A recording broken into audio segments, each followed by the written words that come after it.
جب اللہ سے دعا کی جاتی ہے تو عام طور پر کہتے ہیں اللہ اپنے حبیب کے صدقے میں ہمیں سیدھی راہ دکھا. اس کا موجودہ دور کے حوالے سے کیا کانسیپٹ ہے؟ جو کام بھی ہم اللہ کے ساتھ کریں وہ ایک عبادت کا جز ہو جاتا ہے، اور اس میں کامل پیروی ہونی چاہیے حضور کی اور صحابہ کی. یہ صحابہ سے ثابت نہیں ہے. اس میں یہ ہے کہ ذرا بھی ہم ادھر سے ادھر ہو جائیں گے تو خطرے میں پڑ جائیں گے، مشتبہات میں آ جائیں گے. جو چیز صحابہ سے ثابت ہے اس پر اکتفا کیجیے.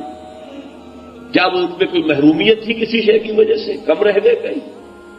اصل میں ہم ان چیزوں میں جو کچھ بڑھاتے چلے جاتے ہیں اس سے پھر گمراہی کے، اگر شروع میں وہ گمراہی نہیں بھی ہوتی تو گمراہی کا احتمال اور گمراہی کا امکان ہو جاتا ہے. تو کیپ آن دی سیف وے. اور سیف وے یہ ہے کہ جو بھی چیز دعا کے ضمن میں جو بھی دعائیں صحابہ کرتے تھے جس طور سے کرتے تھے، حضور کو میں نے یہاں پہ حضور کے ساتھ صحابہ کو ایڈ کر لیا ہے، کیونکہ یہاں تو حضور کو کہنا کہ حضور کے صدقے حضور کے واسطے یہ اے اللہ ہمارا یہ کر دے، تو یہ تو گویا کہ اگر ایسی بات صحیح ہوتی تو صحابہ کرتے. حضور تو نہ کرتے کہ میرے صدقے اے اللہ میری بات یہ قبول کر لے، لیکن صحابہ تو کرتے نا. لیکن یہ کہ یہ چیزیں ثابت نہیں ہیں.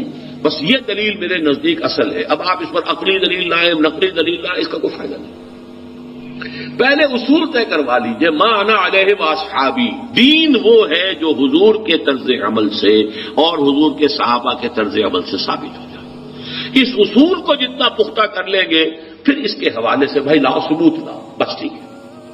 آگے کی بات، کسی بزرگ کی بات، کسی صوفی کی بات، کسی ولی کی بات، کوئی شے دلیل نہیں ہے دین میں.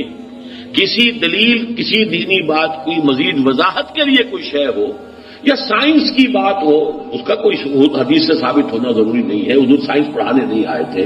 وہ فلسفے کا مسئلہ ہو، دین کی بات، عقیدے کی بات، عبادت کی بات، اور دعا جو ہے وہ خل عبادت ہے، عبادت کا جوہر ہے. اس میں یہ ہے کہ ما انا علیہ واصحابی.